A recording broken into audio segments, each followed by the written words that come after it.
పోచమ్మకి కాపాడడము తెలుసు, శాపంతో వేధించడము తెలుసు, సంపడము కూడా తెలుసు.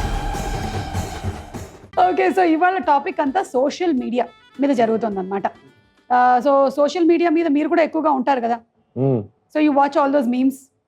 Yeah, you enjoy memes? Memers కి నాకు మంచి అనుబంధమే ఉంది. అవునా? ప్రొఫెషన్ లోకి రాకముందు you would actually be on social media ఎక్కువగా ఉండేవాళ్ళ? You were I was always on computer. నేను ఫ్రమ్ ది ఏజ్ 8 కంప్యూటర్ మీద. యా, ఫ్రమ్ ది ఏజ్ 8 నాకు ఏమో ఇంటి మీద బ్యాచిలర్స్ ఉండే 4 ఫ్లాట్స్ లో. 8 కి నాకు పలక బల్పాలు ఉన్నాయి. ఓకే, అంటే వెంటూ యానిమేషన్ 3D యానిమేషన్ అని చెప్పి జాయిన్ అయ్యా. దెన్ నాకు ఫిల్మ్ ఎడిటింగ్ కోర్స్ నడుస్తున్నప్పుడు I got interested in film making. అంటే ఆ ఏజ్ కి తగ్గది కాకుండా యు ఆర్ ఆల్వేస్ అహెడ్. ఒక 10 years అట్లా ముందే ఉన్నావు కదా. అంటే కుదిరింది అది ఇంకా కంప్యూటర్. ఈ పాటికి అట్లా అయితే పిల్లలు పుట్టేసి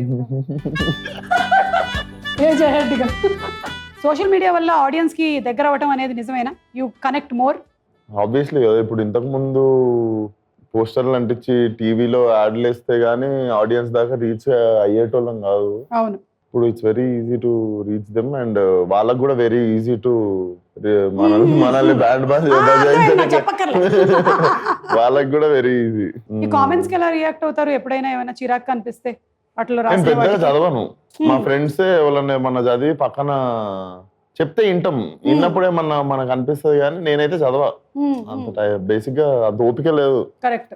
ఒకవేళ చదివినా దాని మీద రియాక్ట్ అయ్యి, నేను ఇవాళ ఏదో ఒకటి చదివాను, అదేదో ఒక ఫోటో ఎవరో పెట్టారనమాట, మీ కళ్ళల్లో బాధ కనిపిస్తుంది అని. నాకు కనపడలేదు నిజంగా నా కళ్ళల్లో, కానీ అతను కనపడింది. నేను అనుకోవడం అతను ఏదైనా బాధల్లో ఉండుంటాడు. అప్పుడు ఆ ఫోటో చూశాడు. మంచి క్వాలిటీ కలదా పొద్దున్న బ్యాడ్ క్వాలిటీ కలదా. సో ఇప్పుడు ఈ ఆన్లైన్ క్లాసెస్ జరుగుతున్నాయి కదా పిల్లలకి. సో పేరెంట్స్ అందరూ చాలా వరీడ్ గా ఉంటున్నారు. ఆన్లైన్ ఎవరు వినడానే కదా మీరు టెన్షన్ పడుతున్నారు. లేదు, రకరకాలు ఉన్నాయి. చాలా ఇన్నోవేటివ్ గా తయారయ్యారు స్టూడెంట్స్ ఇప్పుడు ఆన్లైన్ క్లాసెస్ లో కూడా. ఇట్లుండి ఒకడు ఫోటో ఒకటి పెట్టేసి వెళ్ళిపోతున్నాడు, కెమెరా ముందు ఇట్లా పెట్టేసి వాడికి కదలడు, క్లాస్ మొత్తం ఇట్లానే ఉంటాడు. అది ఫోటో ఉంటుంది. ఇంకా వాడిని ఫోకస్ చేసి చూడరు కదా, వాడు ఏదో ఇట్లా వింటున్నట్టు ఉంటుంది కానీ వాడు ఫోటో పెట్టేసుకొని వాడు ఎంత శ్రద్ధగా వింటున్నాడు అనుకుంటుంది టీచర్. ఓకే, సో ఇప్పుడు టు వైండ్ అప్ మేము కొన్ని క్వశ్చన్స్ అడుగుతాం. మా దగ్గర ఒక గిఫ్ట్ హ్యాంపర్ ఉంది. ఆర్కా వాళ్ళు అందిస్తున్నటువంటి గిఫ్ట్ హ్యాంపర్ రెడీగా ఉంది. స్నాప్చాట్ లో ఎక్కువగా స్ట్రీక్స్ ఎవరికి ఉన్నాయి? నెట్ఫ్లిక్స్ లో 2 Hot to Handle అనే ఒక షో ఉంది. ఫ్రాన్సిస్కా అని ఉంది ఒక అమ్మాయి, తను అనుకుంటా. Francesca and Rachel. Right answer. అవునా? టూ మచ్ సోషల్ మీడియాలో బాగున్నారు మీరు. I understand. లేదు, మొన్న ఈ టాపిక్ వచ్చిన ఫ్రెండ్స్ మధ్యలో. ఇంకా 2 క్వశ్చన్స్ ఉన్నాయి. చిరంజీవి గారు మొన్న ఒక బోల్డ్ అండ్ బాల్డ్ లుక్ రివీల్ చేశారు కదా, దానికి ఒక హ్యాష్ ట్యాగ్ పెట్టారు ఆయన. ఏంటి? మెగా మాంక్ కాదు, ఏంటి?